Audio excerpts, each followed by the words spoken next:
in collaboration with the Cyprus Mail. This is the Cyprus News Digest with Rosie Haralambous.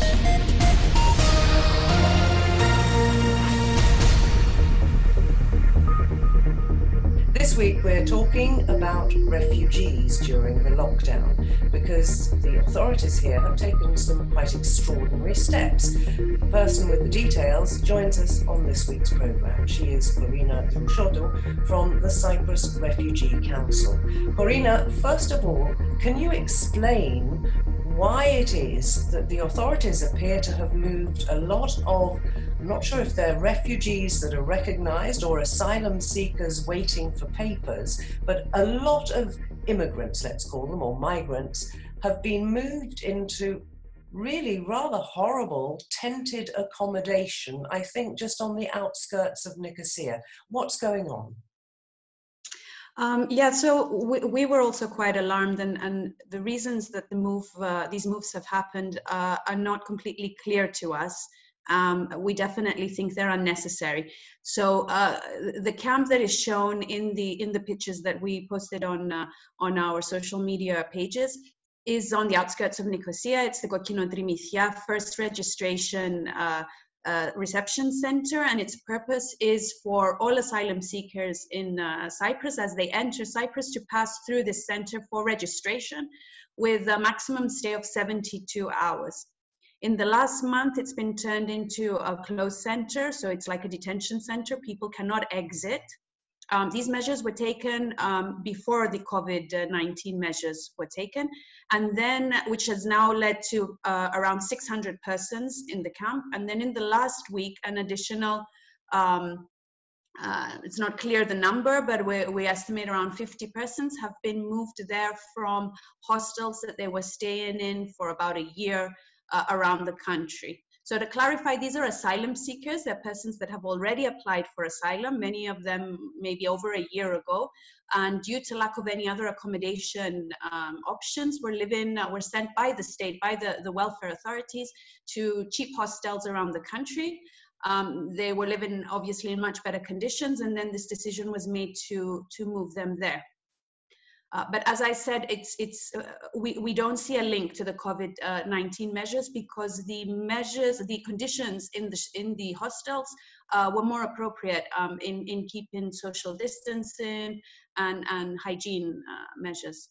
Right. They were in cheap rented accommodation, hostels, hotels, or whatever. But they've now been moved into tents, and from the pictures, it seems there's 4 and 5 people in a tent. Let's not even talk about the fact that it looks in some of them as if ground sheets haven't been put down. So they're actually in a field, but sleeping within, well, certainly less than 2 meters apart. Exactly.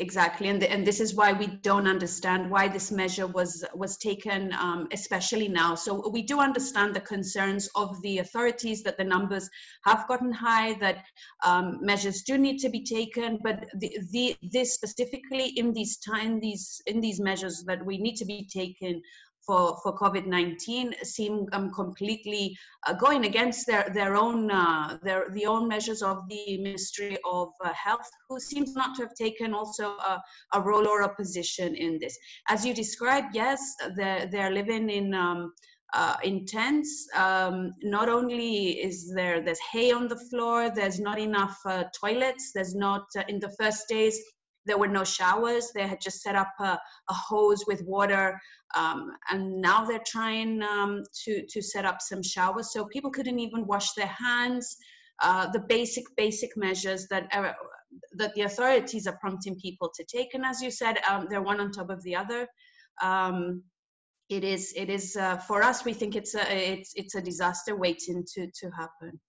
What have the authorities said? I presume you've been in touch with them. I mean, it does seem extraordinary that when they're telling everybody to wash regularly, to keep social distance, that they've actually turned those measures on their head with regard to a specific group of people.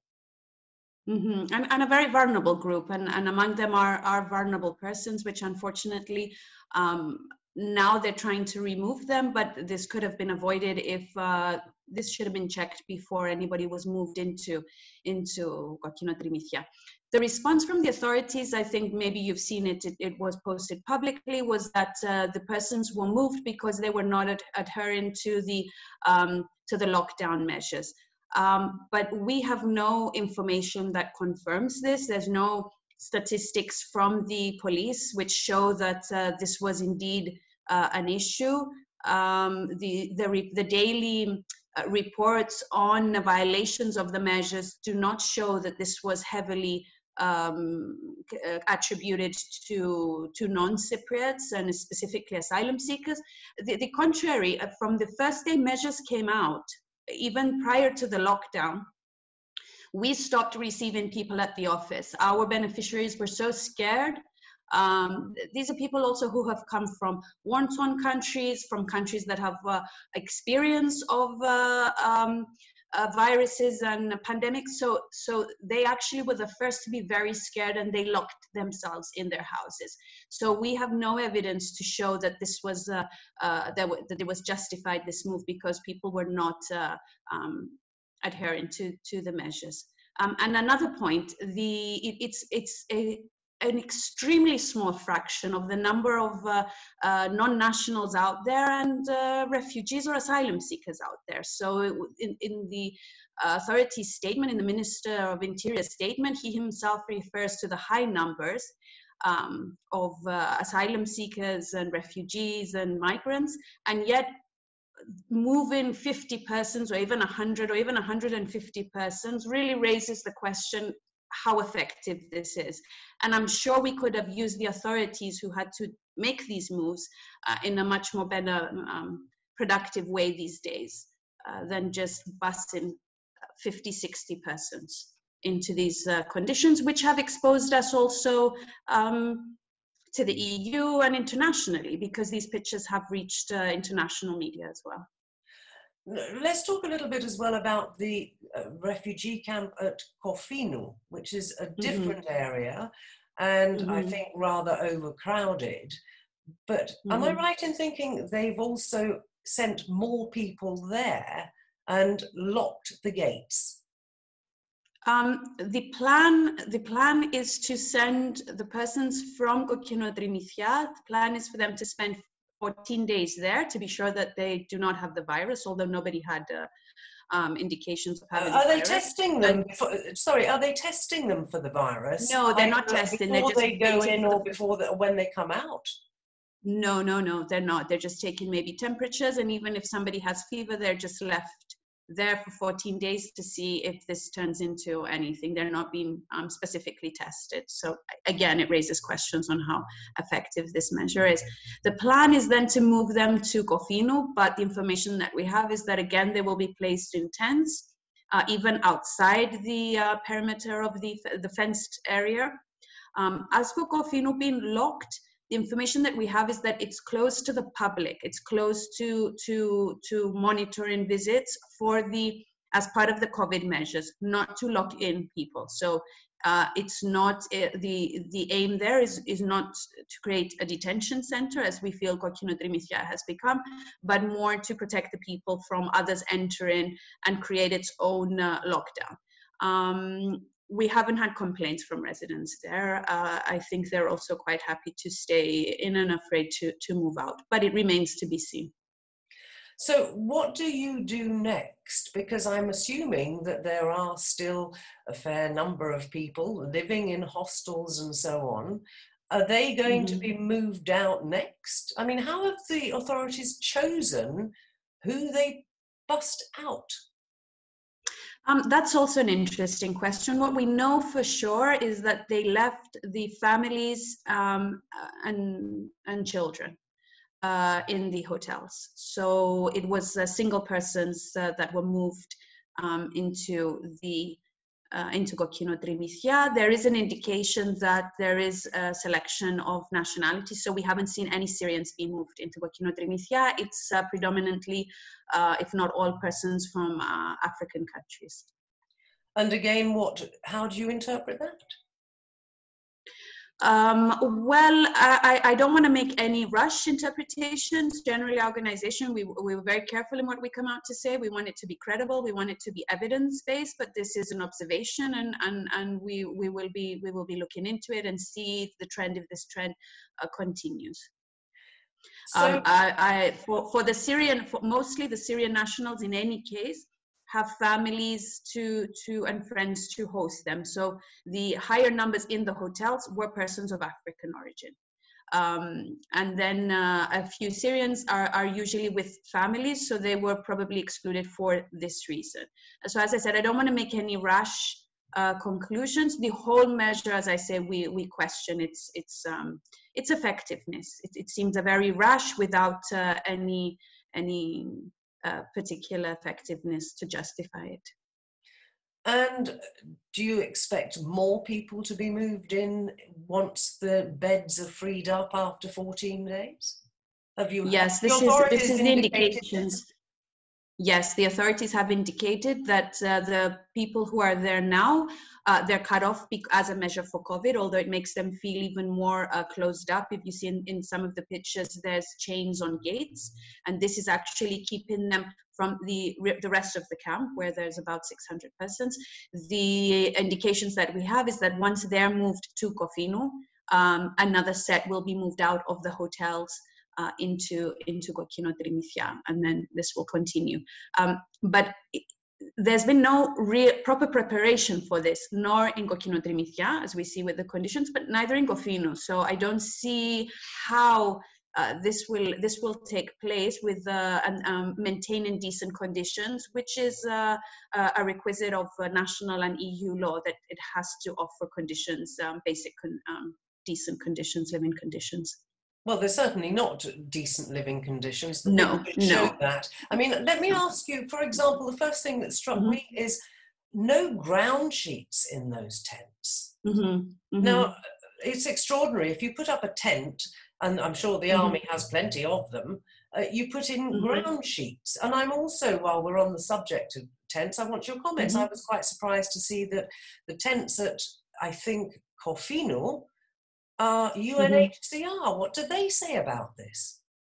Yes, so first I think the lack of any ground floor shows how what a rush decision and lack of preparation, because as you say, I'm sure they could have found something, and the same goes with the showers and the toilets, that they're still setting up this area when they've already moved people there. Same with the blankets, it's still very cold at night. People are feeling very cold. As for the UNHCR tents, were donated by UNHCR to the state for emergency arrivals. So they're for the last resort, where if you have a situation of an arrival of 500 people in one day, or a boat, as we had back in 2015, if I'm not mistaken, the tents were given for this purpose, where you have to set up extremely quickly for a very large number of persons, and always as a temporary measure.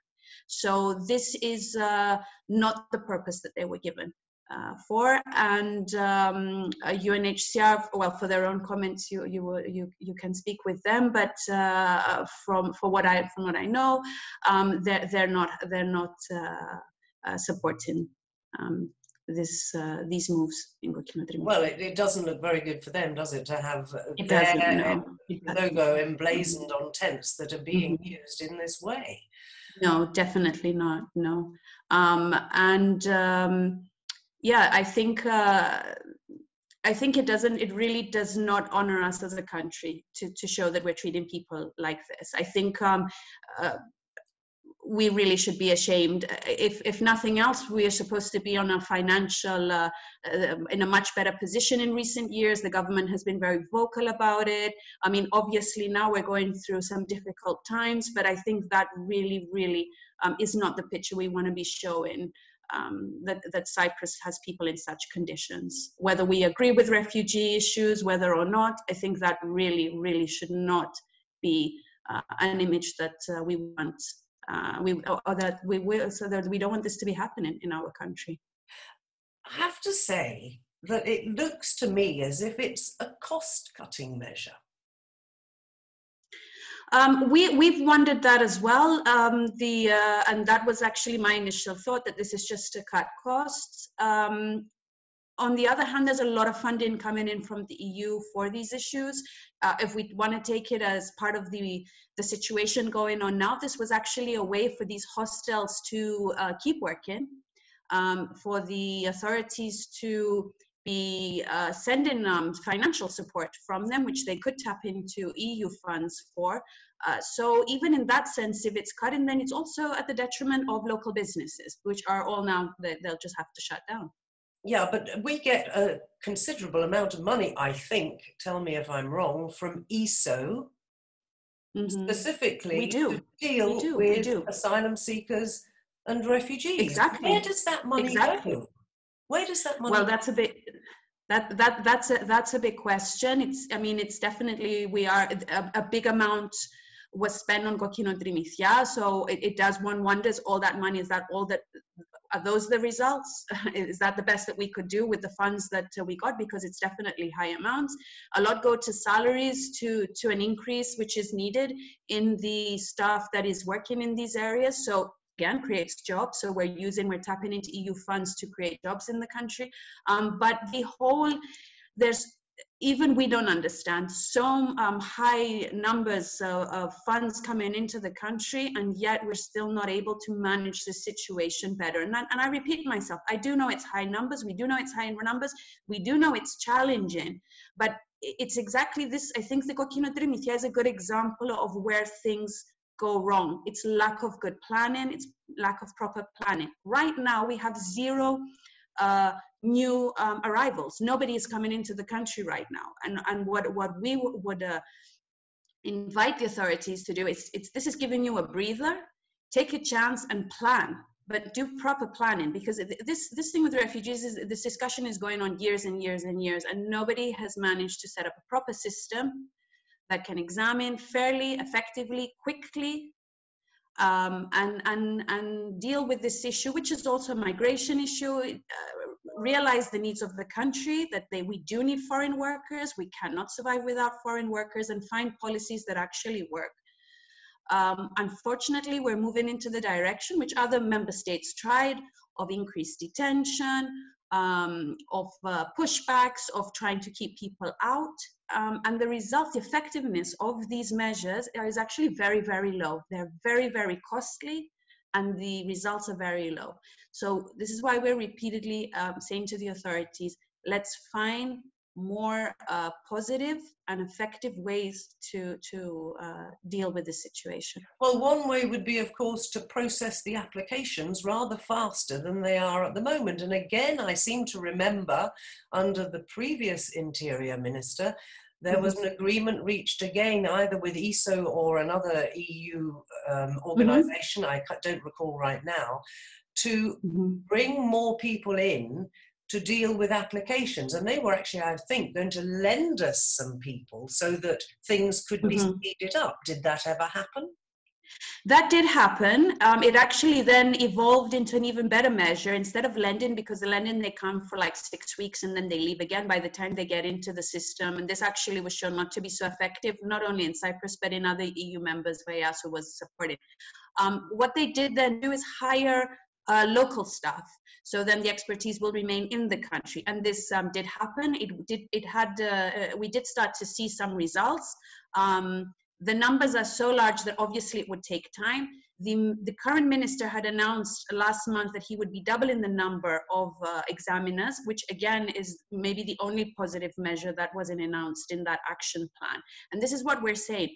Why waste time moving 50, 60, 100 persons to Kokino Trimithia? Because you're using up resources of the asylum service, and let them organize themselves, let them take this chance as a breather, and as soon as the measures, the COVID-19 measures are lifted, because they can't do interviews right now, resume, be ready to then take on a large number of cases. The asylum service right now has pending 19,000 applications, many of which they've actually interviewed, and they need to issue the decisions. They have a lot of backlog of work, of desk work. And I know that the officers would be very happy if they could just deal with that. Let them deal with that. Let them do their jobs, support them more, train. In this time, they could be training new officers. You can't start day one. It's a complicated issue. You can't do examine asylum cases from day one. You need training. This is also, according to the law, you have to be trained. Take this time. You could have been training officers. You could be sorting out the cases, separating your well-founded, fast-tracking your non-well-founded. So there's a lot of things that could be done.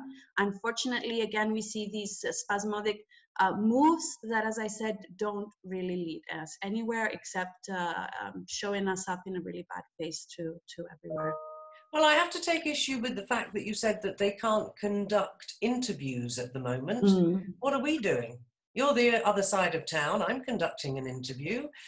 We have technology. So those who are trained could surely set up a remote place where people could go and they could conduct interviews, and all the rest who aren't properly trained can be catching up with desk work. Do we know if they're actually going into work, or is all of this government? Some are working from home, and then I think they have a rotation of persons going into work. The setup is not so simple, because don't forget, on the other side you have, where will the asylum seeker go? Will they have the medium? So it would have to be somewhere that they would go, which is appropriate. And then the interview, I go a bit back and forth whether an asylum interview can be done remotely. It's a complicated procedure. There has to be a certain personal back and forth, and I'm not exactly sure if it could be done as we're doing an interview. And most asylum seekers wouldn't have the means to. No, you'd set up a system in a room somewhere, and you'd make an appointment for them to come to that room at a certain time. It could be done. It could happen. It's not impossible to happen. But even if that couldn't happen in this time, if maybe they weren't sure how long this would go on for, there is, believe me, a lot that can be done to utilize this period very, very productively. And particularly that would mean that office staff, whether they're working from home or not, could be going through all the cases that have been interviewed and presumably either ticking or crossing them. Exactly. Wouldn't that sort of streamline what's going on? Exactly. This is yes. Or screening your files. There are files there, even if you haven't interviewed, where you can do you were supposed to do some preparatory work before an interview. You got to do a bit of research. You got to check what's been stated in the application. There may be documents that need translating that the asylum seeker has already submitted. There's so many cases pending that there's a lot that catching up that could be done in this time. Let's go back to where we started, and that's those 4 people locked up in these dreadful situation in Kokkinotrimithia. Is there anything that the Refugee Council and other NGOs can do to, if you like, relieve the burden they're living under at the moment? We're trying to think. I mean, they are given food. If we're material kind, we don't work in material kind. What we have tried to do is highlight the vulnerable cases, and unfortunately there has been a positive response by the ministry. The asylum service has also pushed for the vulnerable cases to be removed. So we have people that went in and now are being moved out again. There are cases of psychiatric cases. There are pregnant women that are being moved out. So this is a positive. What we are trying to do now is to highlight those cases before they're moved in. So we're trying to figure out where the next move will come from which shelters, and then pass on to the authorities the cases that we're already in contact and know that need special care, and then recommend, of course, that they shouldn't be moved there. So whatever we can think of, and hoping that the authorities will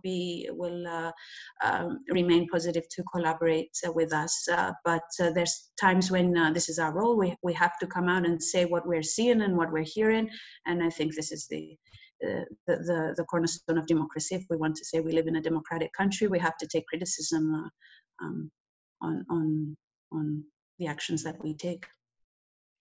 A final word for anybody listening to this who is a refugee or an asylum seeker and perhaps waiting for that knock on the door. Should everybody have somehow registered with the Refugee Council to explain their situation, and so that if there is a knock on the door, they have a way of getting in touch with you and saying, what do I do, or anything you can do? Yeah, so this is not affecting refugees in the sense those who already have protection are not affected in any way by this measure, so we don't want to scare anybody. For the asylum seekers who are living in shelters, we, along with other organizations that we collaborate closely with, such as Caritas, that we issued the statement together with, we are swapping information, and people can find us, definitely. We continue to operate as normal. We just don't do face-to-face, and to date it's been quite successful. So we're still offering our legal advice, legal representation, social advice, and even psychological assistance. Our psychologists are doing with applications, are doing proper counseling as they did before. So people can contact us either through our social media pages. You can find also there, and on our website we have our telephone numbers, WhatsApp, people can contact us, and we have French and Arabic interpreters who then phones that connect you directly to persons who speak these languages, so you can speak directly to someone. We are also mediating for persons who feel they have symptoms, so asylum seekers and refugees who have feel they may have symptoms, COVID-19 symptoms, and cannot communicate with 1420 because of the language obstacles. We will call on their behalf. I must say that to date we've only had one such call, so the indications is that there haven't been any cases, or we don't know of cases among the refugee population. Right, well, we hope that things will improve, particularly in Gogino Drimithia, Karina. Thank you very much indeed for joining us. And thank you. We'll wait to hear some good news, hopefully, in the not too distant future. We hope so too, yeah, so stay humane and stay healthy. That is Corina Drushotu from the Cyprus Refugee Council talking to us on this week's Cyprus News Digest.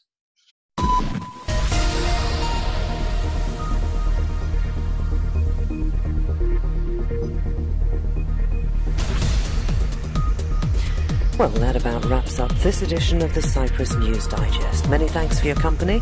Hope you'll join me next week. Till we meet again, take care and God bless. Bye-bye now.